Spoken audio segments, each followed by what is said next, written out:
Okay. Since it's 7 o'clock and we like to reward people who attend our programs on time, let's get started.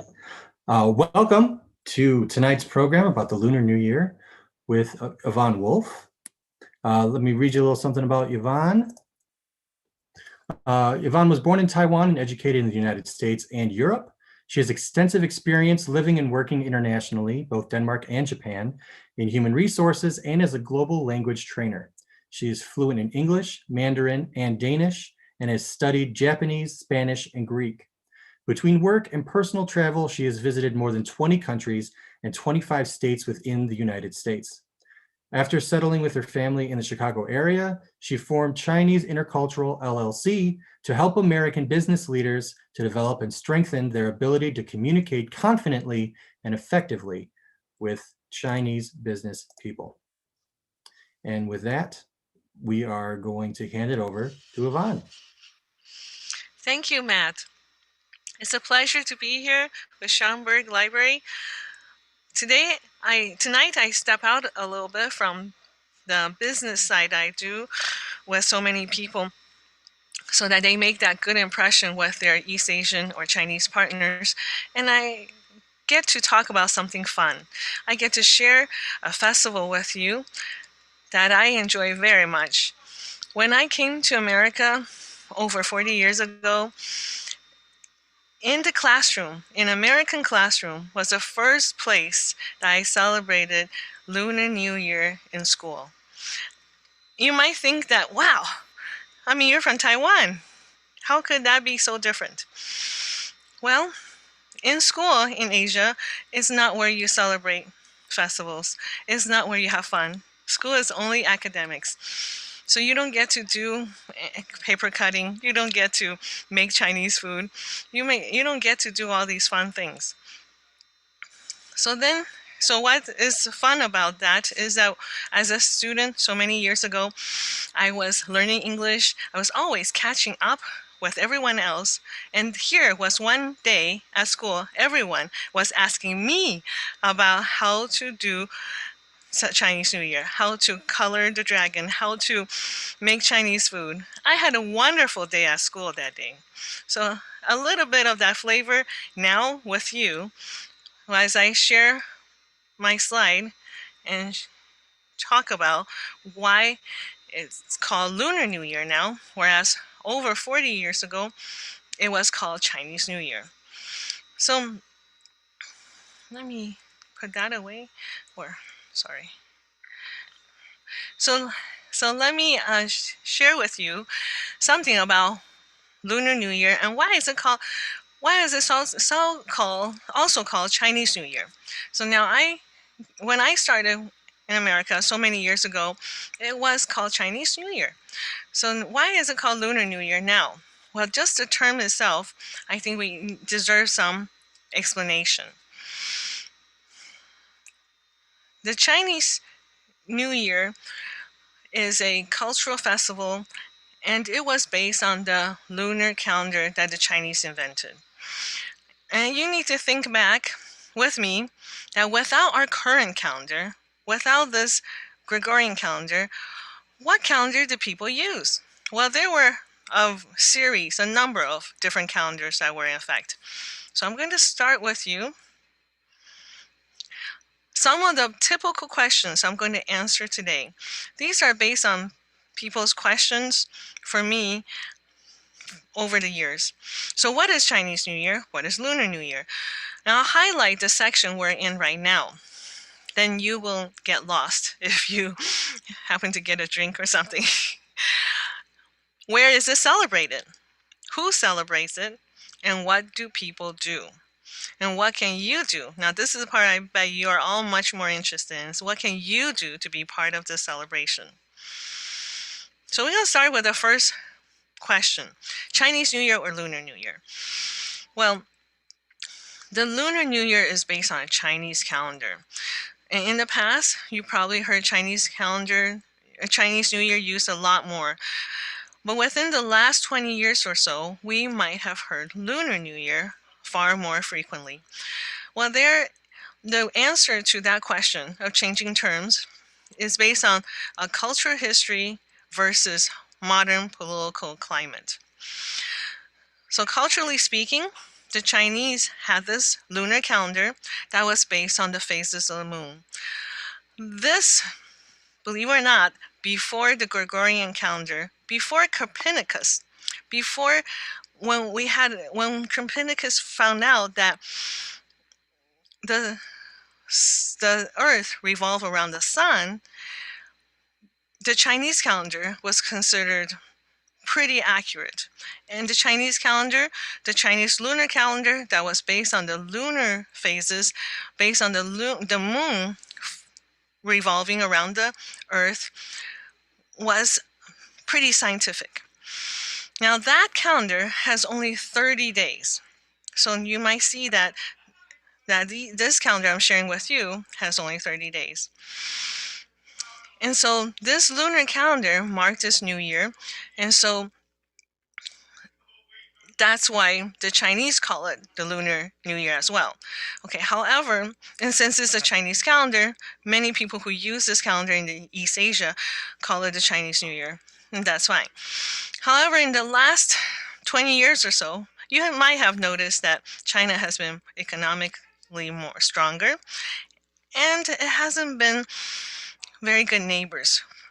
All the neighbors along its borders have been in some dispute over China's encroachment.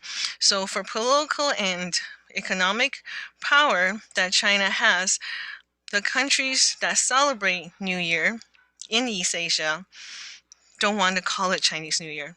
They don't want to be part of that political identity. They want to remain their own sovereignty while celebrating a cultural festival.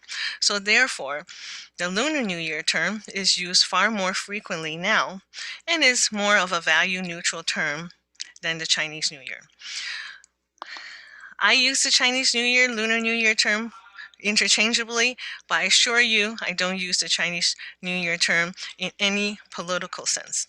To me, it is a cultural meaning to go with the calendar. The Lunar New Year starts on a new moon. A new moon is a night where there's no moon. So this year is going to be on February 12th. So we're early.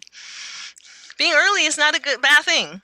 It's not a bad thing at all because you will be prepared on how to celebrate it on this Friday. This Thursday night is New Year's Eve. And this holiday moves. It moves somewhere the end of January to the middle of February. So somewhere in between that 2-3 week time, the Lunar New Year arrives. Now there are other Lunar New Year, there are other lunar calendars you might be aware of, you heard of, and the Hebrew calendar uses the moon, the Persian calendar uses moon as well.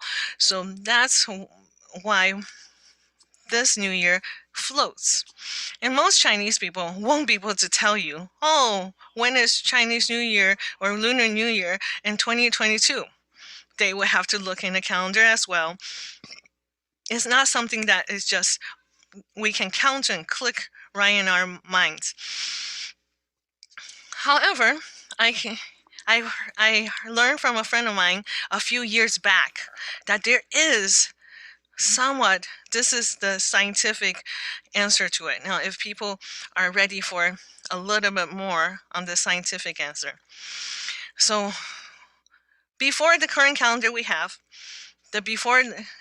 we're comfortable with this, what we call Gregorian calendar, that we know today is February 9th. Before all this, there's 4 dates in the year in the whole world agree upon.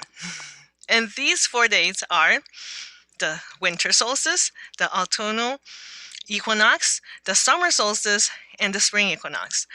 That means anywhere on Earth you will, now within a range of 12 hours or so, right? We will know when the shortest day, which is the winter solstice, or the longest day, summer solstice, or 2 days of the year where daytime and nighttime are equal. Now, between the winter solstice and the spring equinox, there's a midpoint. That we can agree on. Now, from that midpoint, and you move up to the first full moon. When you find that first full moon, find that first new moon. And there you have the Lunar New Year. Now, this sounds as scientific as ever, right?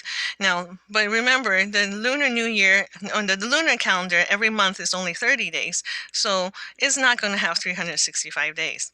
So the Lunar New Year has to adjust for that every such a while.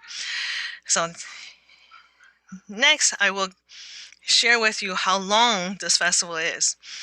Now, starting from the 1st, and in the Lunar New Year this year is February 12th, the festival lasts traditionally to 15 days. Traditionally, I mean up to the early 20th century. The Chinese went by this calendar, and the festival would be a 15-day long festival. Now, you might think that's a long time to party, and I agree. But in the olden days, before the 20th century, many Chinese did not use a Western Gregorian calendar. That means the Chinese did not have Saturdays, Sundays that the Western calendar has had for hundreds and hundreds of years. So the days are marked up to a 15-day period, and rest days are not as frequent. Having 15 days off in a dead winter is a nice thing to do. And if you think 15 days is long, think about the 12 days of Christmas. I learned over this Christmas, watching a medieval Tudor Christmas program with my son, that I found out that the 12th day of Christmas actually started on Christmas Day and ended on January 6th. Over those 12 days, people feasted every day for one saint's day or another. And if there's any Shakespeare buffs out there, if you heard of Twelfth Night is the 12th day of Christmas, where on the 12th night they make merry, have a comedy, play games, and everybody has a fun time watching a show. So that, if it helps you relate to you what Chinese New Year season is like. So the end of the Lunar New Year ends on a full moon, and that is the Lantern Festival on February 26th. Now, in our current age, it's not so practical to have 15 days off. Now, it's typical in East Asian countries like Taiwan, like China, that they would have the first week off or 5 days off. And in America, you might find some big city Chinatowns or Chinese hairdressers, they would take the first 3 days off. So that's why if you are going to a Chinese restaurant, or a Chinese restaurant, try to remember the season, but other Chinese businesses like Chinese bookstores, Chinese hairdressers, some little shop that doesn't serve food. I know you're having a hard time thinking of a Chinese shop that doesn't serve food. Now, those businesses are likely to be closed for 3 to 5 days.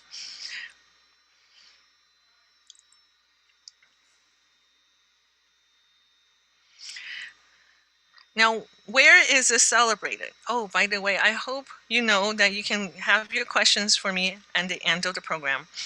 So I'd like to give you an idea of where it is celebrated. Now, on a global map, there are many East Asian countries that celebrate Chinese New Year.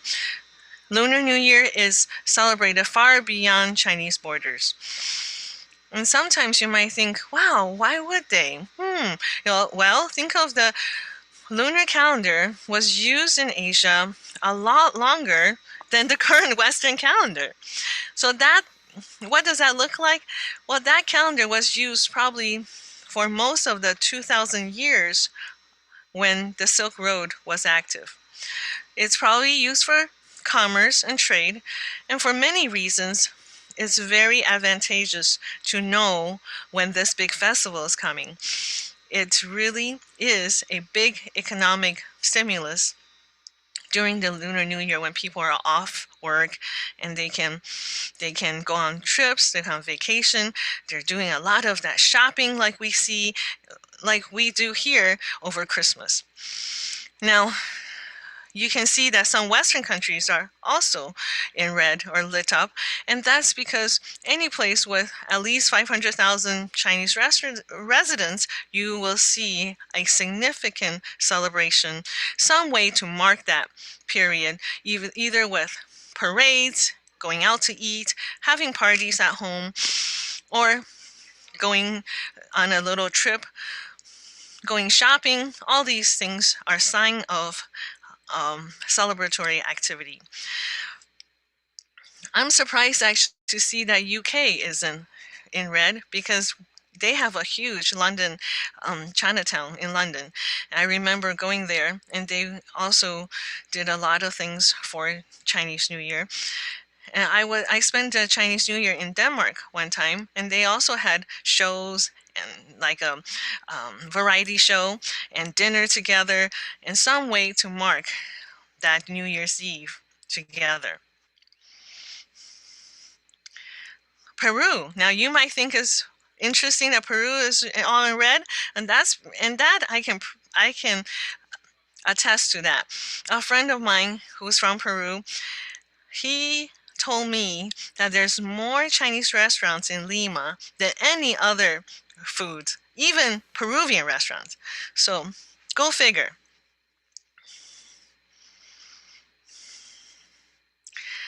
I like to add here too that people have asked me, is it a religious holiday? No, Lunar New Year is not a religious holiday. Lunar New Year is just when the first of the year arrives on the lunar calendar. Now, some people, when I lived in LA, some people would tell me that, well, people take off for Jewish holidays and Islamic Muslim holidays, but when come Chinese New Year, and there's lots of Chinese people or people of Chinese descent living in Los Angeles area, but when is Lunar New Year? Chinese people still go to work. Well, it's not a religious holiday. They just push it to the nearest weekend. Now here's a question of who celebrates it. Now I can show you. It's best I show you a picture here. And I like to start with the Chinese-speaking countries. The Chinese-speaking countries are China, Hong Kong, Taiwan, Malaysia, Singapore, and Macau. These countries, Chinese language is still very much used. And you can also say, well, Korea and Japan, who use Chinese characters, they also are very much part of this New Year season. Now, I'm not saying that everyone in Japan celebrates this.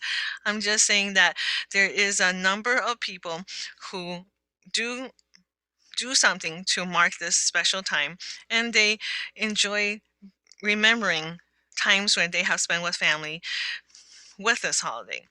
Now there are Vietnam and there's Philippines. There's also a good number of people of Chinese descent living in Philippines, especially in the big cities, and then you'll see this true in Indonesia as well. And how about in the United States? We saw that America was all marked red, and because, well, the United States, wherever you have a big Chinatown, like I would say Seattle, Washington, D.C., New York City, Flushing, all these areas, Chicago, and it's not uncommon, let's say, that you see a Chinese New Year parade or dancing or lion dances. I'm just going to cover some of those ways that people celebrate in my presentation. Again, there's no way I can give you a completely inclusive like what everybody does, but I just want to share it with you, a little flavor of it, a little peek into that. Statistically, Asian American groups, we see that wow, Vietnamese people celebrate Lunar New Year even more than Chinese. That seemed funny, but it's all true. So what do people do? What do people do? Let's see. There are a number of things people do to mark this occasion. But first, it's called the Spring Festival. As we saw in that diagram, it is we're on this journey from the winter solstice to the spring equinox. We're on our way to spring. This involves these two energies. What I like to introduce to you is the yin and yang.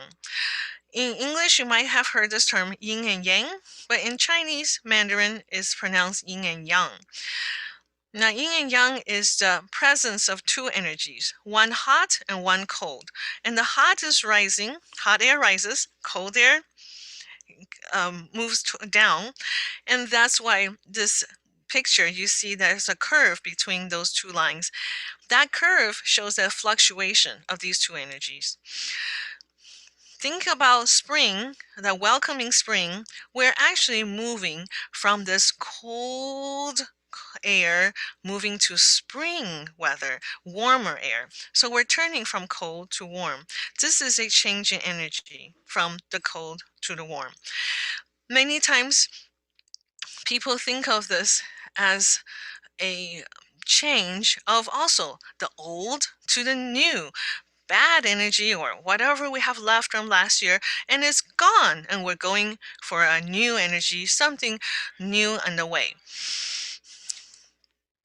And you might have noticed out where Matt's background was, it's all snow, it's all white. Our whole lawn is covered in white. There's really not a lot of colors right now. Spring Festival is a time we're looking forward to those colors, all those vibrant colors. And so the change from cold yin to yang is also we're welcoming all those warm colors coming our way. What are the warm colors, you might say? Well, colors of the sun, and that's yellow, orange, and red. Now, yin and yang, another completely important definition to relate the yin and yang is yin is a moon energy, yang is the sun energy. And the sun is warmth and constant, whereas the moon is the changing and is a softer energy. And I will explain a little bit more about that. This softer energy that you cannot get hurt from is what we're turning from to a warmer time. So this festival, where we're looking forward to spring, you might see decorations like this. And this is hung on the door. You have the character in the middle, that means spring. And this is a symmetrical character, and I like to show you this. And then I'm going to stop sharing for a second so you can see better as I demonstrate. Now this character for spring is a symmetrical character. And you can see that it looks like a little Christmas tree. And it is the idea that something that's growing is reaching up for the sun. If you ever get this from a Chinese shop or someone give it to you and you might not sure how to hang it up, well, you can also hang it up upside down. In Chinese, this is a sign that spring has arrived. If you just think of the character tumbling, tumbling, tumbling into your house and arrived. If you're ever not sure which way to hang this, either way would be fine. As long as you're symmetrical, one way or the other, it's fine. And this is the character for spring. And I can show you a couple other ones, which is these these words that you might see that hung on the one side of the door and the other side. And this is, and you might say, well, I wonder what they're saying on there. Well, most of these are just what we would see in during Christmas. You might see peace on earth, or you might see joy. You might see in Chinese, you have safety. This one is may you have safety. This one is, oh, may your business thrive. May your business thrive. And then this one in the back says that hope that you get promoted. Yay. And you get a raise. You know, all these things that we wish for each other.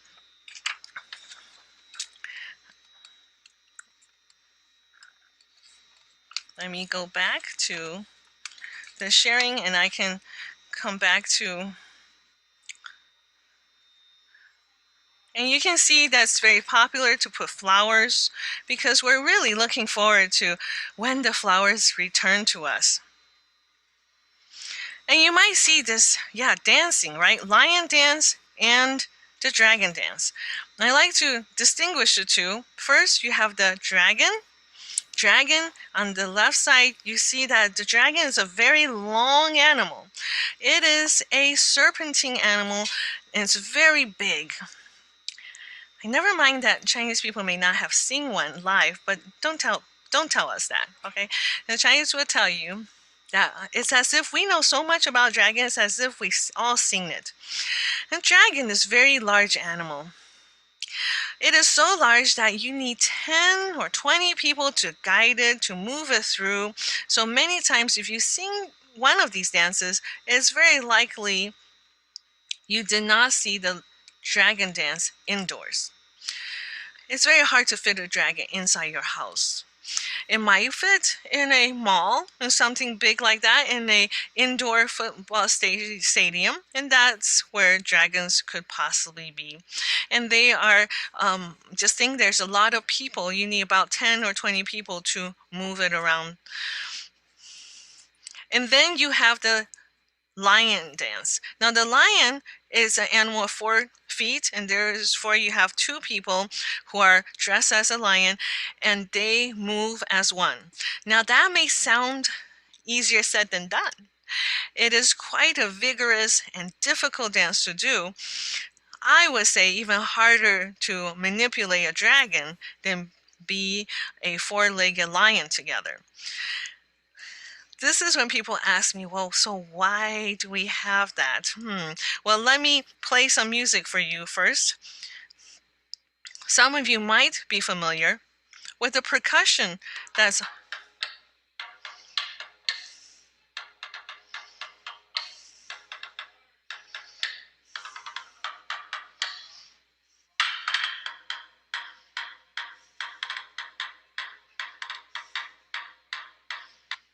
so now remember the spring festival is all about bringing that energy, that new energy in. So the Chinese use these percussion music not so much to have a quiet dinner. It's not the kind of music you dance cheek to cheek, but it is a music that scare off little critters, so we call the dark energies. So if you had, just imagine if you, in the olden days, if you had cockroaches, if you have mice, hey, we have squirrels right now. If you make some noise, they get away, right? So that's the idea of these sound and music is supposed to scare away the critters and the small things, and then what we have left is positive new energy. Many times the lion dances, the lions are invited into your shop, into a restaurant, to clear out all that cobwebs, so to speak, and then they will bring in a renewed energy. So then we can talk about, I like to tell you a little bit about the ox. Since we have the year of the ox, so what does it mean? Well, the ox is the second animal out of the zodiac. We are at currently, because today is not yet the New Year's, we're on the tail end of the rat, so to speak. The yin and yang relationship extends throughout all facets of Chinese culture. One part it plays a role is the order of these 12 animals. Now, it would take another talk, 45 minutes talk, just to explain about all 12 animals. But the 12 zodiac animals have a particular order, and the rat is the first, and the ox is the number 2 animal. The relationship between each animal is a yin-yang relationship. First of all, there's no bad animal. So every Chinese zodiac animal, they possess some animal trait that we would like you to remember and we would like you to emulate in some way. For example, and I know it's hard for you to think, oh, what could be good about rat? Oh, what could be good about rat? Well, the rat is not so rotten. In the Chinese thinking, the rat really is a good planner. They are always thinking about the future. Before winter comes, they're storing and they're picking up things and they're making sure they can survive winter with good foresight and planning. Well, the rat, well, you may know about the Aesop fable about the cricket and the ant. Now, those are two animals, right? The cricket who played music all summer and would not store any food, and the ant was working, toiling away. Come winter, the cricket was cold. The cricket needed help from the ant, and the ants had all this food and say, well, of course you may. So this kind of relationship is what we think of the rat. The rat is clever. If you ever see Tom and Jerry, it's oftentimes Jerry outsmarts Tom. It's Jerry who who gets away. So the rat is a pretty smart animal. So this idea, the rat has animal traits, is something we remember during the year of the rat. But now it's leaving, and what does the ox offer? The ox offers something quite different. And this contrast is what we call yin and yang too. The contrast with the year of the ox is that the ox represents fortitude. It's a hard worker. It's a beast of burden. So that means that the ox will do whatever it takes. The ox doesn't mind a little hard work. They will push forward, take big steps, and push on. Now that's the energy of the ox. So by contrast with the rat, with small movements and little bit, and they get ahead, the ox is ready to push on. The ox will take bigger steps, bolder steps. And then we have so what do we give people? We would give them red envelopes. Now, I will also show you, stop and share this part a little bit. And this character you might have seen before, and this oftentimes translated as good fortune. Well, good fortune doesn't connect to our American context. I like to say, when you see this on people's doors and people's windows, it just means as close as you have seen signs like bless this house, bless this home, and that kind of message. So, or may you may you be may we appreciate all the blessings we have. And this is what really this means on the doors. And then the red envelopes. Now, let me see if you can see this clearly. Can you see there's an ox there? Okay, red envelopes, and this one is one with an ox. Red envelopes are often given as gifts, and they are very useful.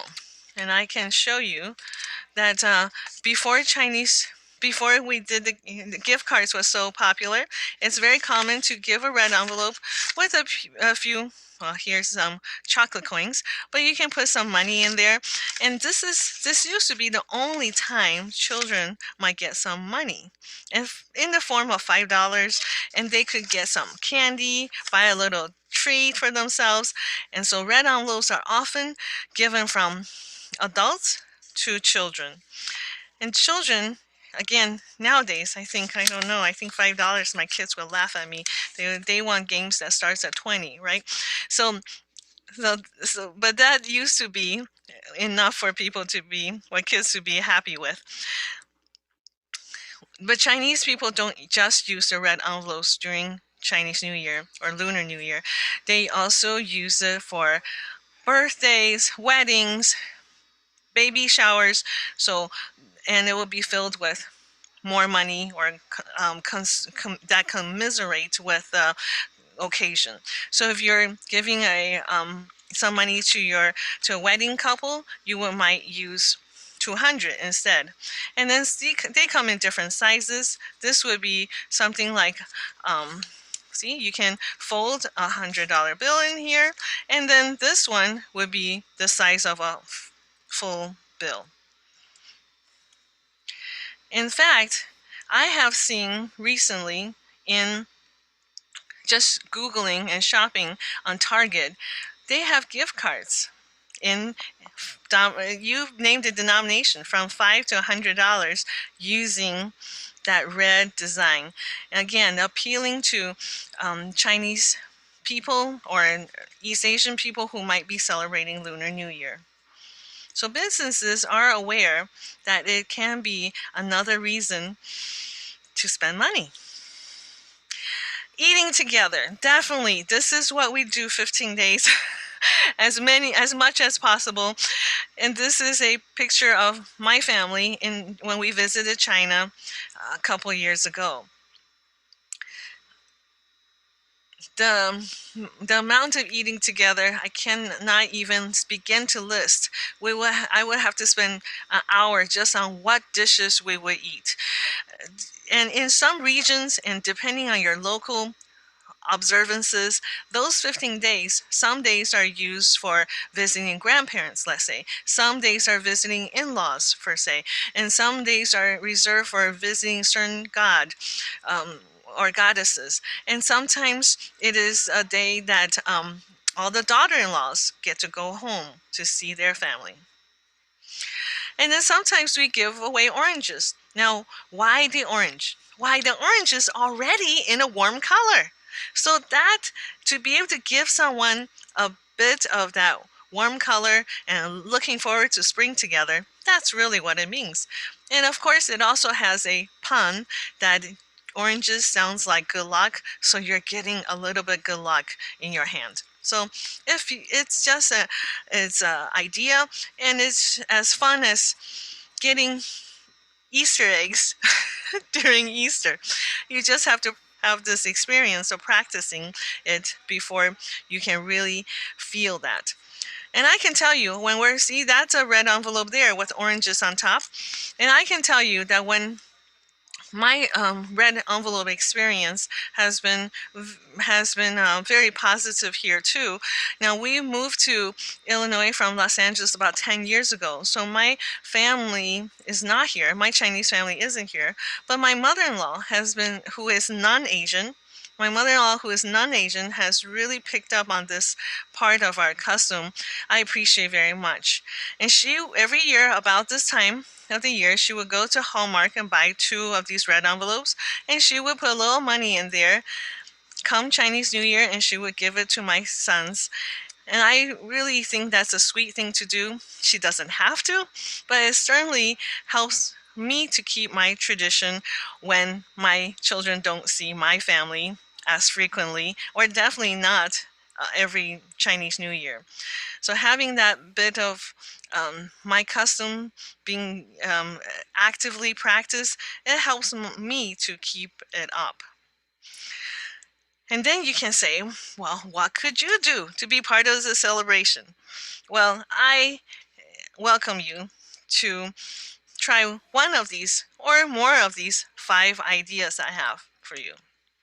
First, you can wear red, like I'm doing today. You don't have to wear head to toe red.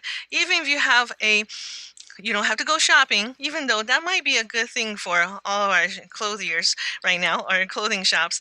But you can wear anything maroon, pink, orange, yellow, these warm colors is what we're thinking of.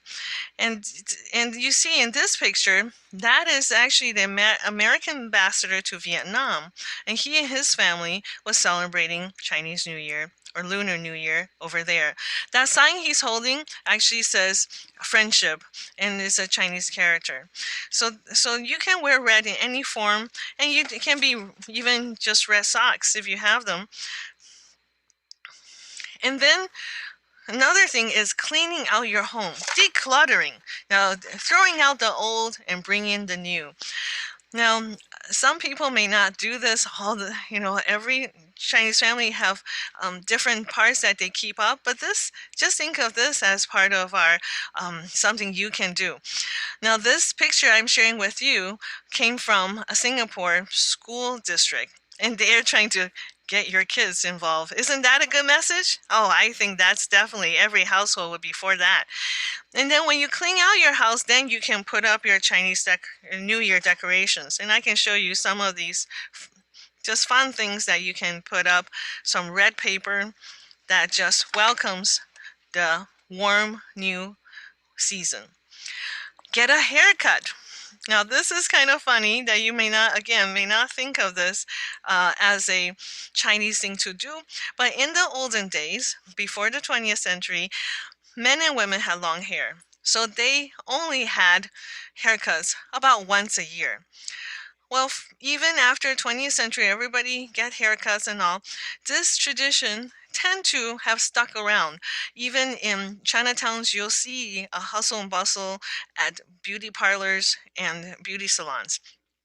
Well, who wins? If you think of just right about early December or even end of Thanksgiving, people start going to getting their hair done because they want to have that family picture and they have that beautiful new hairstyle.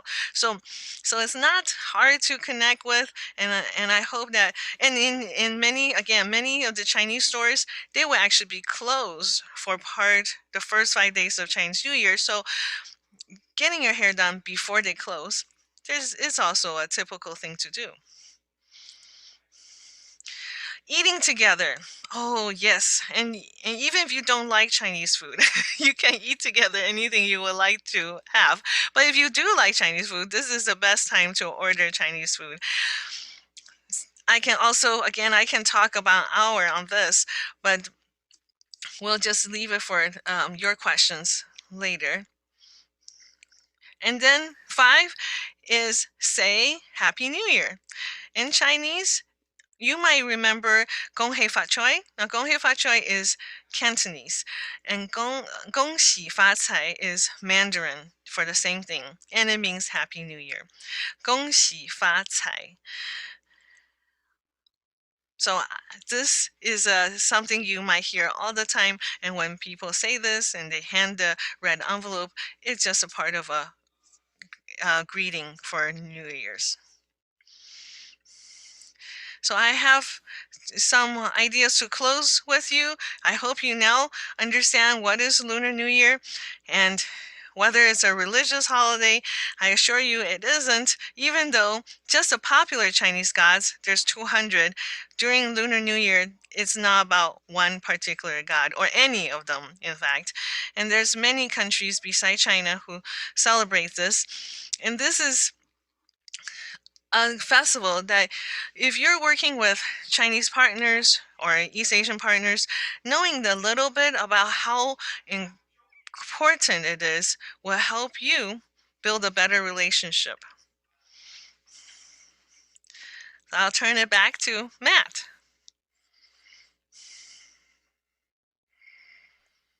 All right, Yvonne, thank you for that very engaging presentation, very informative.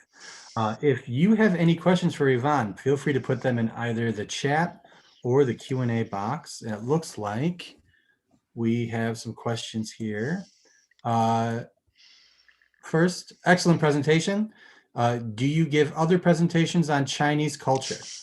Yes, I do. Actually, I do several topics on, let's say, East Asian garden. Let's say I'm going to do some mahjong talk in March, and mahjong is something people play during Lunar New Year. So if you are a mahjong player, just think you're already doing something that to celebrate Chinese New Year.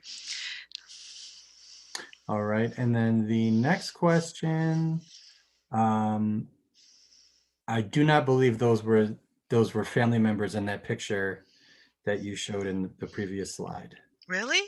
Why? Why wouldn't you believe that's family? Okay. Was that your family in that Yeah. picture? Well, there's Oh, yeah, my cousins, my son. I mean, this is the people oh my who goodness. there are people who of all this is not my family. No. This Yes, is that this was is who I not. was No. referring No. No, they are this is a magazine picture. Yeah, to. they are, Yes. these are actors and models. Yeah, but I mean this one. This is my family. You have my sister, Oh, got there's it. my cousin. Well, yeah, she's looking at her phone. My son, yeah, and yeah, my mother is out of the shot, but she is usually she's the one who would be in completely gray hair. Yeah, but okay, that's good. I see um the confusion. Yes, Yes. the disbelief. Um, yeah. Next question. Can you name a few common foods eaten during the Lunar New Year, and what is their symbolism? Oh my goodness. Oh, I told you this is a big one. I don't think I can answer it very quickly, but just think most of the time if you order Chinese food, you'll see broccoli and beef and um, like gumbao chicken is not so heavy on meat. But in Lunar New Year, this is when people would load up on meat. You have some big meat dishes. And then there's some again, this is not everyone's experience, but some regions of Chinese area would say they need to have a chicken, a pork dish, and a fish, because that would represent an animal from land, sea, and the air. And having all these, it feels the sense of completion and feels that, wow, we got everything, don't we? You know, that feeling of excitement. So, and you might not find that so exciting, but but having a lot of food, I mean, doesn't that makes you happy? I mean, when Thanksgiving, right? So having a lot of food, but again, in the Chinese context, now China is a country that even in the 20th century, I'm talking about the 50s and early 60s, there was a serious famine. So it's not something that's too far away from Chinese mentality. So to have food is itself a very secure uh, and thankful thing. So it's definitely important to appreciate that. All right. Our next question. The slide with the calendar looked like it had 28 days and not 30. Yes, because it was marked with a New Year's Eve as well. So that's why it didn't have the 30. So I hope, yeah, the China don't, yeah, you can, yeah, we are not, nobody, it can be control of the Chinese calendar. You have to go with what it says. They have yeah, there's professionals who determine what days they are. All right. Our next question.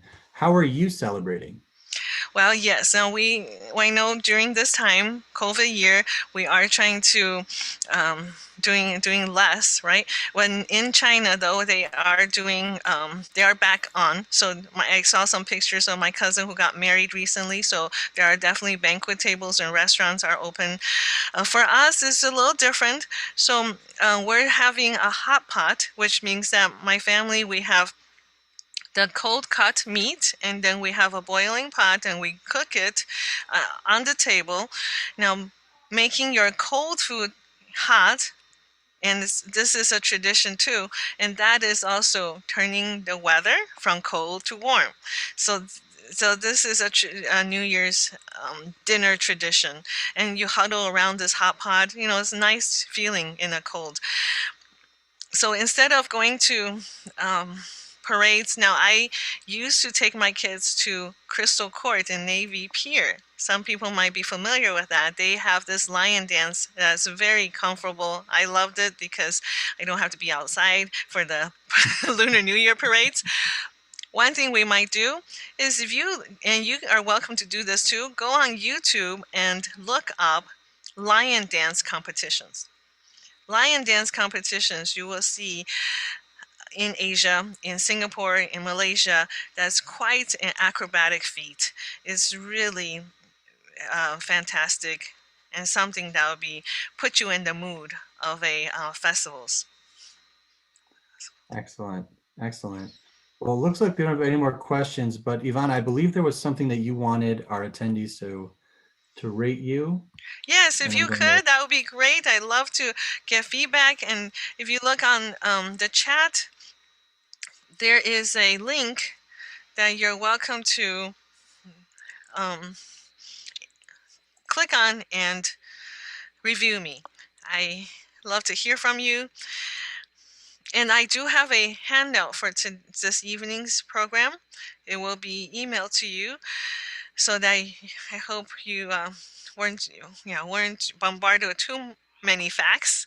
And so Chinese New Year is coming up on the 12th. There's just different ways to celebrate it. There isn't one way, but I'm just showing you some of those things that you might have seen before, or you can it's not so hard for you to get a red envelope. I don't want to show you something that is very hard for you to to even get to. So all right. Well, thank you so much, Yvonne, again and thank you everyone at home for joining us. We're going to wrap it up. Have a great night. I And like, yeah, I if you can refer me to other and to help businesses understand how important this is. I think it's a very important cross-cultural message that we can relate to each other on a big event. So, indeed. Well, all right. Thank you. Good night, everybody. take care. Thank you. Thank you.